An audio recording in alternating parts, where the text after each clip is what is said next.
Hello everyone, this one's called Gladys Goes to War. Now this might need me 2 nights to read, but we'll see how we go. This is a true story. So, it hasn't been read very often. I bought this up in Te Papa a long time ago. So I'll show you the pictures and then I'll read the story to you. I'm not sure if I can do what I did last time. I'll turn the camera around a little bit and see. Okay, here we go. Maybe a bit further. Should have practiced this. Here we are. Gladys was not musical like her sisters. Music did not interest her at all, nor does sewing, dresses or pretty things. Your needlework is a disgrace, her mother said. Gladys just smiled at her. There's her sisters learning the piano. There's a message in this story, isn't there? That not everybody is the same. Okay, here we go. This will give you a clue. Whenever Gladys could, she helped her brothers and friends work on engines. Her mother was worried. Just look at your dirty hands. Gladys didn't care about her hands. She liked getting them dirty. No one will want to marry a mechanic, her mother told her. So there's her sisters doing the girl things. And not necessarily girl things, because boys love to bake and do things like that as well. So nothing wrong with girls wanting to fix engines, is there? But in those days, it wasn't really the thing that was done. Okay. But someone did. Gladys met William Henning, a young man who loved cars as much as she did. William taught Gladys to drive. It took her less than an hour to learn. Here they are having their lessons. William and Gladys married in 1912. They set up a business in Auckland selling cars. But then came, I'll shift my chair a little bit, war. William enlisted and so did Gladys's 2 brothers. That same day, Gladys wrote to the government and offered her services as a driver. But back came the reply. This will be a short war and women will not be needed. If you want to help the war effort, you should stay home and knit socks and balaclavas. But Gladys didn't want to stay home and knit. She wanted to go to war.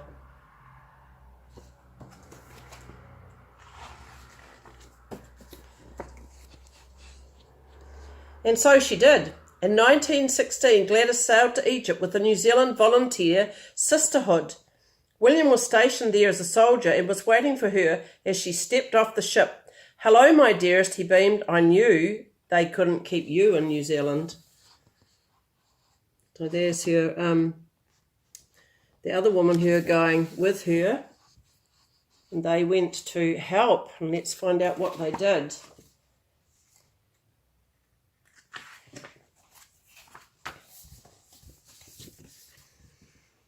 Gladys became an ambulance driver. She took wounded soldiers to the big hospital in Giza. The roads were very bumpy, but Gladys was a careful driver. A grateful British pilot took Gladys for a ride in his plane.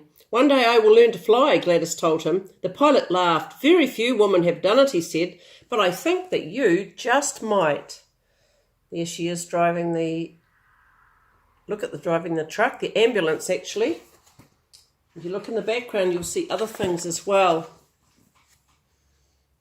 When William's battalion moved to France to fight the German army, Gladys went to England. At first she worked in a hospital as a cleaner, but she really wanted to drive again. The gruff sergeant major in charge of the drivers would not let her. "You're a cleaner," he said, "and anyway, men are much better drivers." One day the hospital was short of drivers and Gladys volunteered. "If you put one scratch on the vehicle," said the sergeant major, "it's back to scrubbing hallways." Gladys just smiled as he marched away.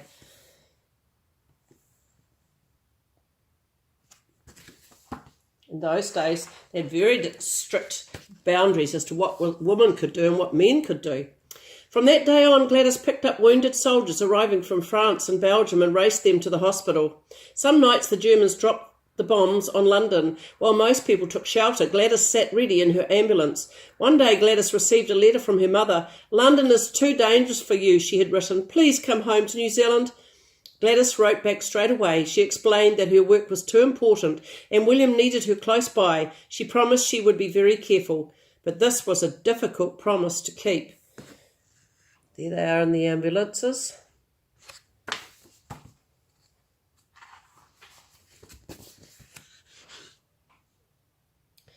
One night Gladys was taking 4 wounded soldiers to the hospital. All at once the sirens blared and plane engines rumbled overhead, louder than Gladys had ever heard before. Then bombs were falling all around them. Fires leapt up, windows exploded and a building collapsed. With every blast the soldiers groaned. Gladys knew she must keep driving. "I'll get us to hospital in one piece," she vowed. Must have been very, very frightening in London in those days. Well, anywhere during the war, actually. And she did. By this time, Gladys had been an ambulance driver for nearly 2 years. It was beginning to seem as if the war would never end. There's something you could do. Look up and find out how long the war lasted. But on November the 11th, 1918, it did. Most people were very happy. There they are celebrating. And those are the English flags. It was not a good time for Gladys, though. First she learned that both her brothers had been killed. Then she received a telegram. In wartime, telegrams nearly always meant bad news. This was terrible. It said that William had been badly wounded and had died. Oh, her 2 brothers and William. Gladys would have been very, very sad. Worn out by the war and her sadness, Gladys became sick. For weeks she lay with a fever. She could barely breathe. Every bone in her body ached and her throat was so sore she couldn't eat. She had influenza, a dangerous disease that had spread across the world and was killing millions of people. She got worse and worse. Finally, the doctor said, "I don't think she'll live through the night." Poor Gladys.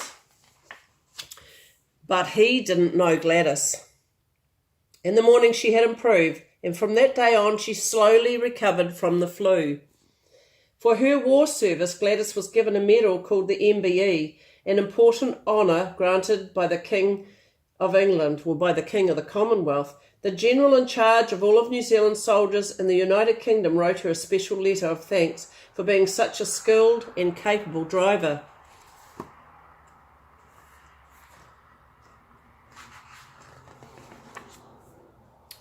When she was well again, Gladys was determined to do many things. She wanted to go back to New Zealand and to travel across Australia. She wanted to work with cars again. She wanted to drive cars where no one else had ever driven them. And she really wanted to learn to fly a plane. She's very determined, isn't she? So she did. That looks like the Canterbury Plains of New Zealand to me. I wonder where she came from. And this is the true story, and I'll read you this part here about her. As you know, Gladys was a real person, and the events of this story really did happen. She achieved all of this and a lot more in her lifetime. In a 1969 magazine interview, she said, "When I was young, women weren't supposed to do anything much, not even express themselves. For my own part, I found it a barrier, for I just crashed through it." Gladys Coates was born in Sydney, Australia in 1891. When she was young, her family moved to New Zealand, settling first in Auckland and then in the Hawke's Bay. In 1910, Gladys was working as a school teacher when she met William Henning. It was a real love match. William, a widower of some years older than Gladys, admired her spirit and independence. They married, moved to Auckland and worked happily together in their car dealership. Then came the Great War of 1914 and 18. And everything changed. Lieutenant William Henning, earlier awarded the Military Cross for conspicuous gallantry and resource, died of wounds on September the 13th, 1918. Gladys's brothers did not survive the war either. Randolph died of wounds in Belgium in 1917, and Eric died of pneumonia in Auckland in November 1918, just days before the war ended. How sad. Devastated by her losses and exhausted from her war work, Gladys contracted the deadly influenza virus of 1918. While she did recover, the flu permanently damaged her lungs, and Gladys would live with this for the rest of her life, another barrier to crash through. Gladys remarried in 1920 to one of William's close friends, Squadron Leader Esk Sanford, an Australian serving with the Royal Air Force. The couple lived in England, India and Egypt, but the marriage did not work out and Gladys's lung condition worsened, so she returned to New Zealand alone in 1923, spending almost a year in bed. Gladys was ordered to live a quiet life, but she was dreaming of cars and flying. In 1924, Gladys became the first woman in New Zealand to work as a car sales representative. In 1925, after 6.5 years of instruction and 2 solo flights, she was the first woman in New Zealand to obtain a pilot's license. Sadly, though, she never flew again after this because flying was just too expensive. Gladys then embarked on another adventure to drive across Australia, east to west and north to south. On the 4th of March 1927, she set off with her friend Stella Christie, who could not drive, to attempt this feat. They encountered floods, impassable roads, crocodiles and snakes. The car repeatedly broke down, but Gladys made all the repairs. One time in the middle of nowhere with a broken clutch, Gladys short-circuited the transcontinental telegraph line. Oh my goodness. Ah dear. A repairman sent to locate the problem was very surprised to find the stranded woman, but arranged for a new clutch to be sent. Gladys and Stella returned to Sydney on 25th of July 1927, having driven a distance of 17,600 kilometres and became the first woman to make the crossings. When the Second World War broke out, Gladys, now living in Sydney, played an active role. She was the president of the National Emergency Service Drivers and also worked as a censor for the Army. That meant she had to read messages and letters that came into the country or went out of the country as well. After the war, Gladys ran a poultry farm with a friend and worked for the Department of Repatriation. That's when they bring people back into a country. She retired in 1956 and moved into the War Veterans Home in Narrabeen in Sydney, working tirelessly as an unpaid social worker for the New Zealand sub-branch of the Returned Services League. She visited ex-New Zealand soldiers in hospital and assisted their families. This remarkable woman died in 1971. There is no doubt that she lived a full, adventurous life and crashed through many barriers. I don't think there's a picture of her there, but this is definitely her crossing Australia, north to south and east to west. Wow, what a brave woman. Now that would be a very cool story to follow up and find some more things about famous New Zealanders and famous Australians, the Anzacs, who fought in World War I and then also in World War II.